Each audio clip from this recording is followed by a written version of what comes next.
What's up guys, welcome back to a new video. Today I'm going to be making some sinigang na isda. Today I'm going to be working with some salmon.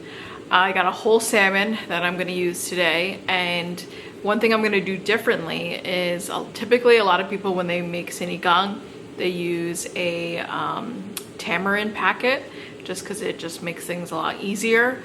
But today I'm going to focus on not using any packets or any type of MSG. I'm going to use some fresh tamarind. So let's get started. Alright guys, so here's all the ingredients I'm going to need to make this possible. So we got some භᴜ괜 here, some green string beans right here. We got some onions that are roughly chopped. I got some daikon that is like thinly sliced. That's how I like my daikon. We got some garlic, some tomatoes that are roughly chopped, some tamarind, and over here we got a whole Atlantic salmon. I was trying to look for like a wild sockeye whole salmon, but couldn't find it. Typically people utilize salmon steak or salmon belly, but this is all I could find. So we're gonna work with it. All right, let's get started. Alright, so first things first, I got a pot with some boiling water, and I'm going to put my tamarind inside of there. So I'm going to let this boil until the tamarind softens, and that is where I can extract some of the goodness from the tamarind that I'm going to use into my sinigang. Alright, so I'm going to check on it in another 10-15 minutes. And right now it's only going at a medium heat. Alright guys, so into my big pot, we're going to start off with some garlic in here. Then I'm going to add in some onions. And then I'm going to add in some tomatoes. This may be a lot of tomatoes, but yeah, I just want to add in as much vegetable as possible. So yeah, these are our aromatics, and I'm going to mix this up, cover it up, and just get the aromatics going in the soup. Alright guys, it's been about 10 minutes and it's looking like our tamarind is softening. Some signs that you could see that it's softening is it's looking like the actual leaves are breaking apart, like this one right here. So we're gonna go ahead and strain this now, and I'm gonna show you how I'm gonna extract the tamarind.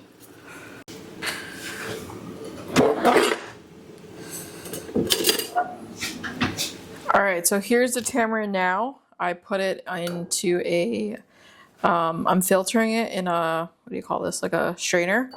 And I got a bowl underneath it, and I'm just going to mash it up.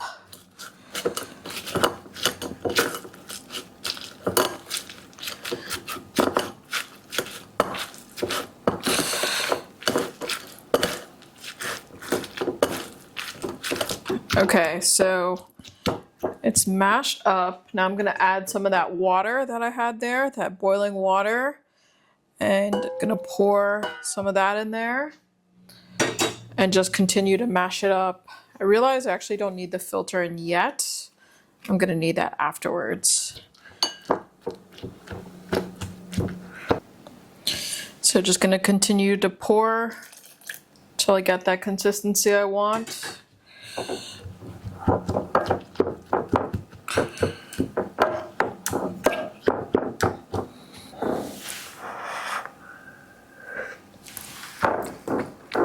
Oh yeah, I just had a taste of it. That is super sour. That's exactly what we want.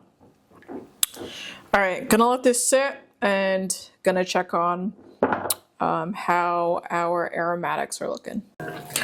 Alright guys, our aromatics are looking good. You want to make sure your tomatoes are at like a softened level, so they are feeling pretty soft right now. So I'm going to go ahead and add in some water. I don't really have much measurements for this. I kind of just ballpark it. This is about like half a gallon right there. And then yeah, probably going to add a little bit more.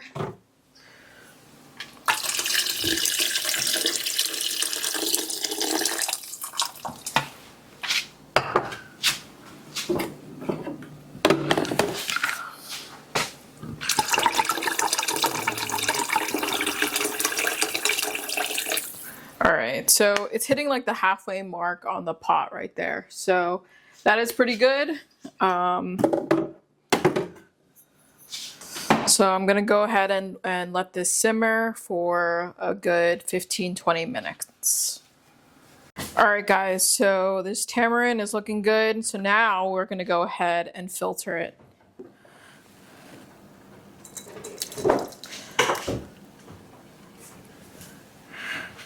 There we go. Yeah, you could go ahead.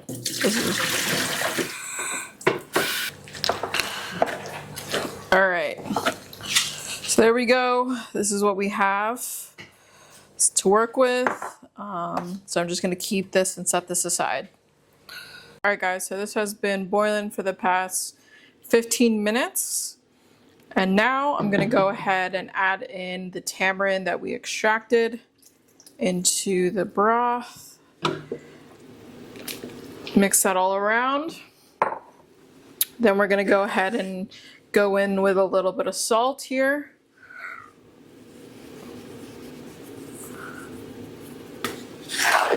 All right, gonna mix that in.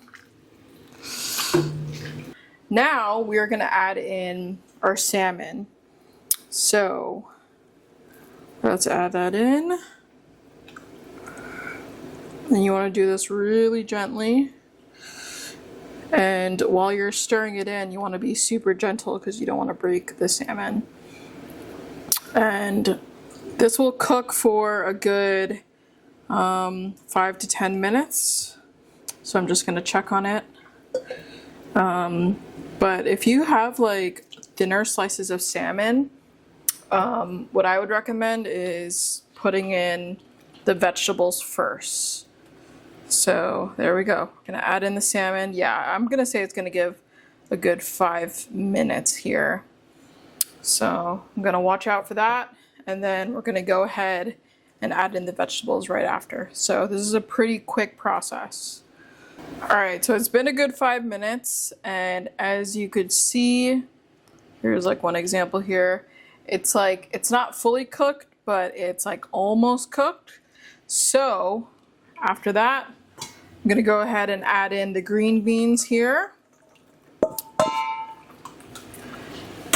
And then I'm gonna go ahead and add in some daikon.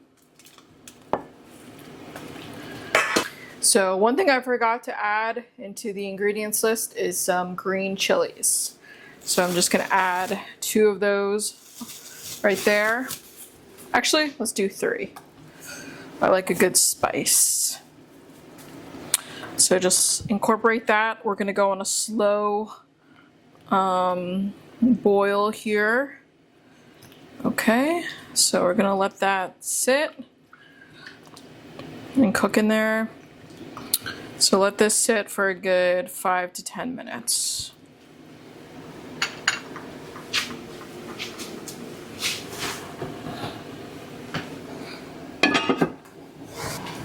All right, guys, it has been a good 15 minutes actually. Got this at a good simmer, and the fish is fully cooked. So now I'm gonna go ahead and turn the heat off. I'm gonna add in my bok choy. You can use like spinach for this. I really like water spinach or kangkong, but they didn't have any at the Asian grocery store, so we are going to use some bok choy. And basically just gonna kind of blanch that in there. And it's hot enough. The thing is, you don't want to cook this like early on because it'll get all like mushy and just break apart even more. So yeah, you just want to blanch it like this. There we go.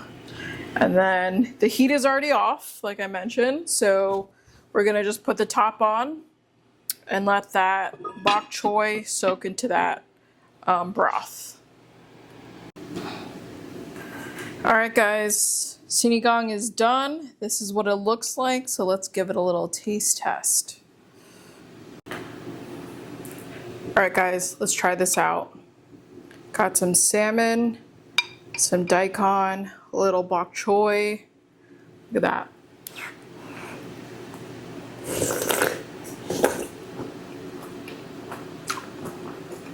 Wow. Oh yeah. I think it was a good idea to add extra tomatoes because it gave it that like acidity and that citrus flavor that you would want in a sinigang. And obviously, since I'm not using the packet, it really adds to the flavor of it all. But so yeah, this is really good. I'm gonna go ahead and enjoy this now. But if you guys have ever made sinigang before with no MSG, let me know how you guys do it. If you guys do it the same or if you guys do it differently, let me know in the comments below. But yeah, and if there's any other Filipino dishes that you would like to see me make, let me know. So thank you guys so much for watching, and I'll see you guys in the next video. Peace out.